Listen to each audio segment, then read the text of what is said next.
Right. You have to bear with me. I'm at the venue. I'm You're at a in venue? yeah, I'm in between bands. So Okay. I'm this is a first for me. Oh, all right. I'm normally in the house. I'm in my car. Nice. What show are you at? It's the King gig in near Wolverhampton. Okay. So yeah, it's rock blues sort of thing. Awesome. Yeah. So how are you and the rest of the band? Oh, we're doing great. Yeah. Great, Haven't been is it? better. Oh, brilliant. Starting off, growing up, what music was you into? Hmm, So I mean, say a lot of like Led Zeppelin. Yeah, a lot of Zeppelin and I mean, I guess a lot of stuff my parents listened to. I know stuff that was on the radio too. Um, What got you into? What made you want to become a musician? um, just hearing guitar on the radio and thinking, it'd be cool to write a song because I was a gymnastics. I did gymnastics for a long time, and Wow. after a while, kind of got bored with gymnastics because you could only learn, you could only just learn moves that have already been like invented. So it's like I gravitated more towards music because you could create more, and yeah, that's what drove me to it. And also like magazines and stuff. I'd see like Guitar World magazines and like the supermarket. I would pick them up, and I always thought that was really cool. Have you got a guitar hero? Have you got somebody who you look up to and think, wow? Yeah, I mean, there's many of them. I mean, Jimmy Page, obviously, and I don't know, just the greats, Jimi Hendrix, Slash. Yeah. Yeah, there's the greats. There's some amazing guitarists out there. I've always been. It's like one of my heroes. Wasn't growing up, but one of my heroes was Dimebag, and I just thought he was the sound he had. He was just amazing, an amazing guitarist, and taken from us way to he's one of my heroes too, for sure. Man, no one ripped it like him. What was your first guitar? Do you remember? Yeah, it was I don't know, it was like a cheap acoustic guitar that my parents got me, like 10th or 11th birthday. The strings are like that far away from the fretboard. It was like inch above. So, but the first electric guitar was a Yamaha Pacifica. I remember that. I had I always my hero of all times is Gene Simmons, and growing up I wanted to play bass, and my parents wouldn't buy me a bass because they said, no, you have to have a guitar because bass is just nothing. And I was like, no, I want to be a bassist. I want to be Gene Simmons. And they bought me an acoustic, and as a rebel, I went and removed two of the tuning nice. And put bass strings on it, so they weren't fucking happy with me because I had trashed this. Oh man, that's funny. Acoustic, but yeah, you probably had to take the like carve down the nut so the bass strings could fit, right? Oh, it sounded shit. But I was so determined to be Gene Simmons. I was like, no, I'm fucking removing them, and I'm gonna put some bass strings on it. Sounded terrible, but fuck it. Hey, you're being creative. Yeah, it's necessity is the mother of invention. That's what they say. Yeah, my first guitar was a Marlin. Marlin Siderider. Marlin. And, Wow. yeah, it was. Everyone else was having Fenders and all that, and my parents went and bought me a Marlin. But I loved it, and because I didn't have a clue how to clean it, I went and took a bloody Brillo pad to it, and I put stickers on it, and so they weren't happy about that. I trashed that guitar as well, like. But I loved my little Marlin. Oh man. Well, were they cheap? I bet they were cheap though, so they can't get too mad, right? Yeah, it was. Funny enough, I went to buy one not so long back. There was a bloke which was selling the same color, and I was like, "Oh man, try buy it, try take me back to my childhood." And my mate was like, "No, don't be so fucking stupid. There's better guitars out there than that." But anyway, you're on the verge of releasing your brand new album, Kin. I was listening to it. I've listened to it about 3 times now, and I was listening to it in the car coming up, and it's brilliant. It's a brilliant album. Thank What you. was it like writing and recording during the pandemic? Was it difficult? No, I mean, as actually much easier because, like, you know, and all of us were like not on any specific timelines. Yeah. So I mean, we just take time to like get together. Yeah. Get together at our guitarist Zach's house and write the record there. You know, we only stayed with family and just the band. So we're in a bubble and we just kind of worked like that. Do you have your own studio you work in, or do you go out to independent studios? Yeah, well, like we all have like our own little home rigs. But like when we write, we go to our guitarist Zach's house and we all get together there. And he has a bunch more gear, equipment and just much more like facilities to get everything that we need. So what made you name the band Whitechapel? Is it because of Jack the Ripper, or was it? Yeah, I mean, we needed a band name, and it was the best band name we could come up with. Because because it's like kind of ambiguous, It's like if you don't know, it's like about Jack the Ripper. It could be, kind of anything, But I used to work in Whitechapel. Oh wow! Yeah, I've been there too. I've been there it's before.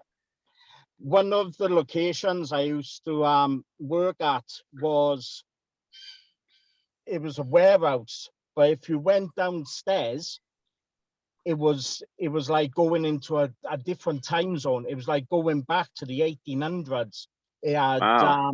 It was an amazing location because it was so different. The top was just a warehouse, and underneath was like, well, it was like the 1800s. The dark corridors, dark lighting, and absolutely crazy. Hang on, my light's gone off. Yeah. So I love Whitechapel. It's an amazing location. Did you go to any of the murder sites?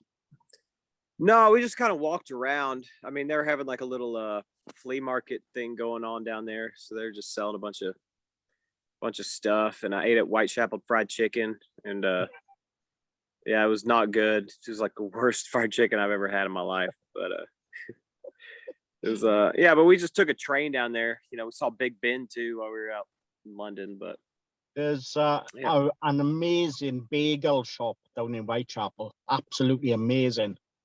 Oh, cool. It used to go down there every single time just to have these bagels. It was absolutely stunning.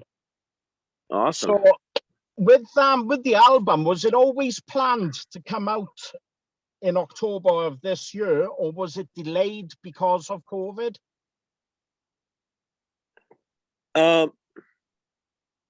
No, I mean, it was kind of, I guess, no, I mean, it was, we actually sped it up. Like we were probably going to go in the studios a couple months after we did.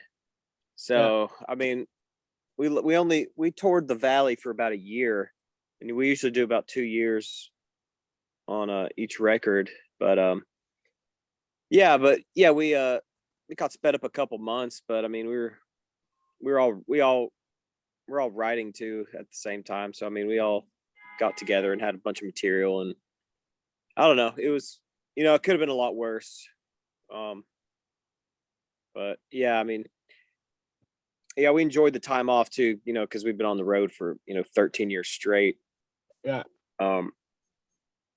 So we took advantage of it with kind of like in between, like, oh, if we may never tour again, so why don't we just write the record that we have in us, that we know we got in us, or or we will tour again and have a cool set list.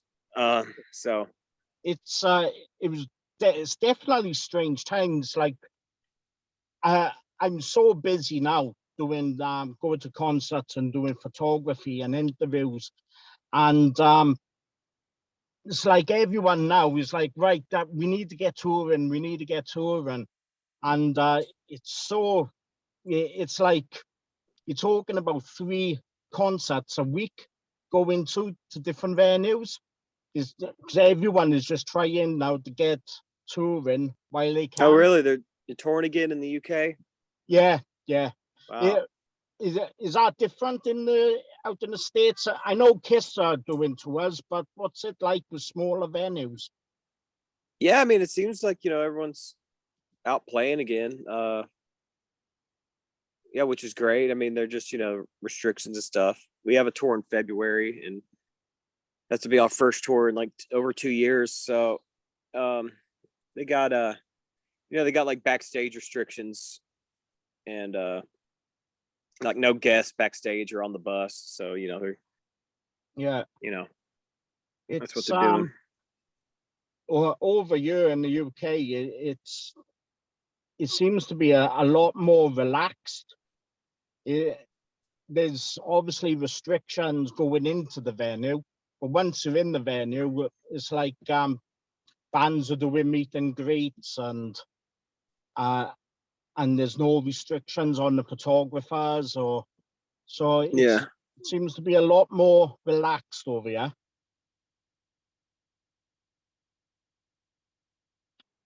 I'm not sure if it's frozen.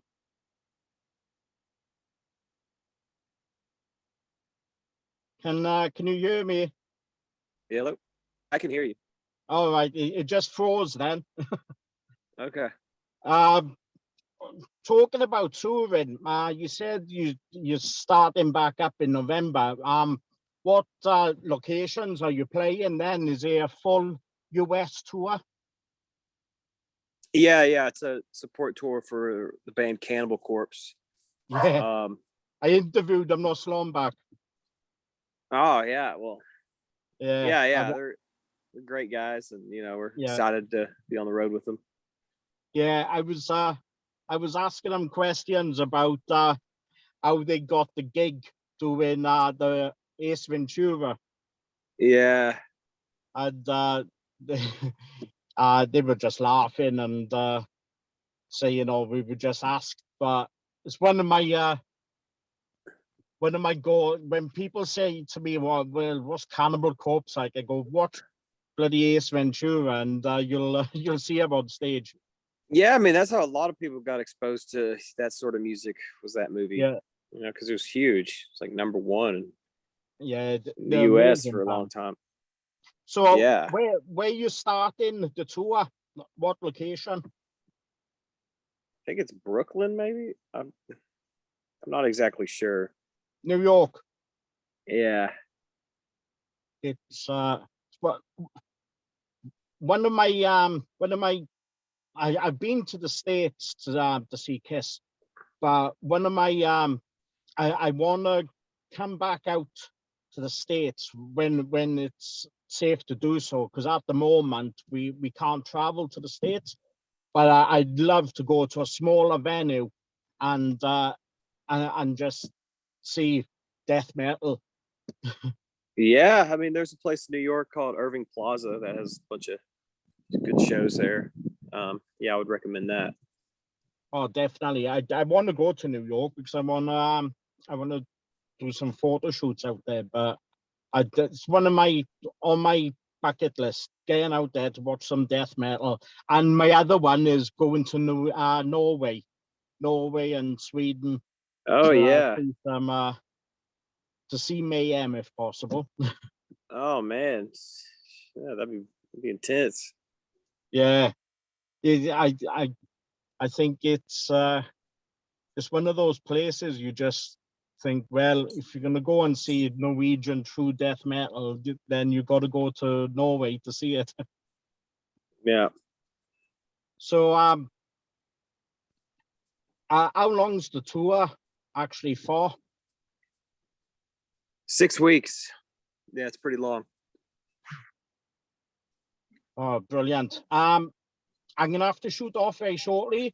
Finally, have you got any UK dates planned?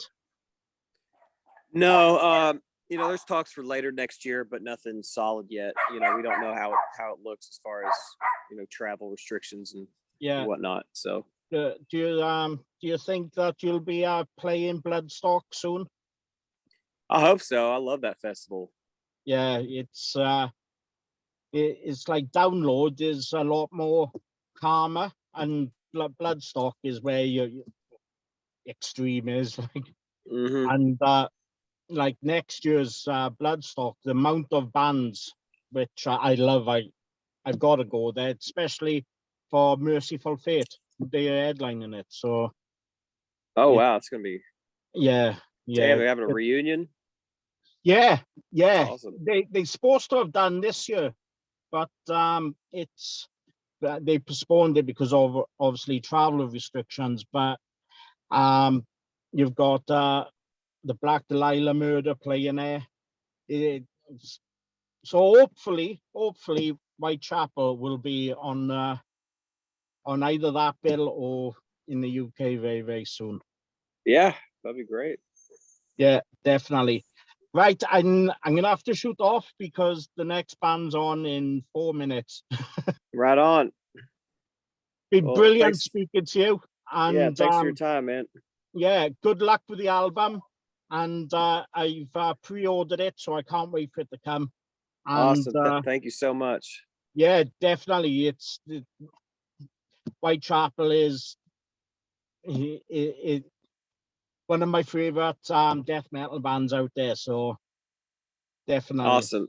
Yeah. So, appreciate that, man. Thank you so much. Yeah. Hopefully I'll see you on tour in the UK. Yes, sir. And I speak to you soon. All right. Thanks, Michael. All right. Cheers. Thank you. Cheers. Okay. Bye.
Oh, yeah.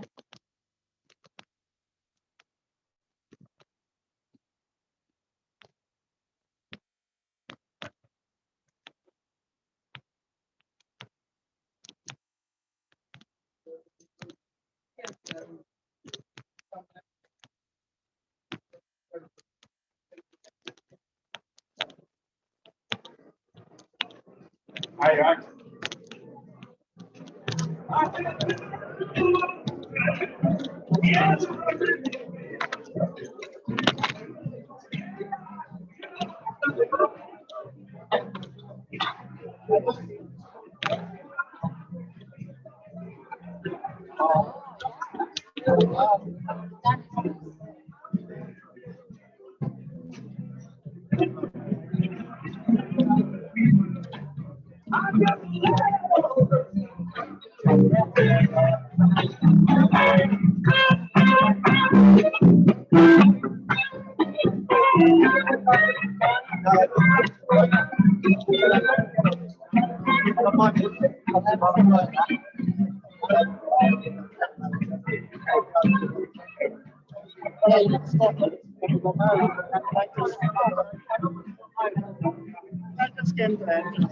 I won't be long now on us.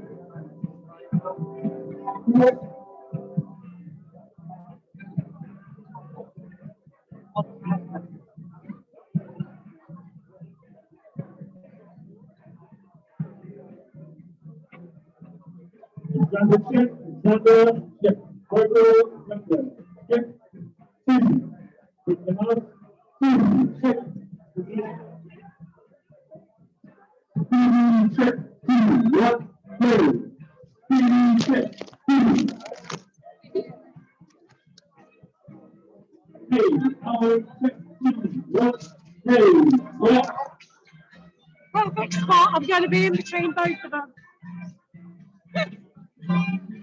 Oh, yay. I love Alan more, but I don't tell anyone. I'm a better one, more of an Alan fan. Oh, are you a Stevie fan?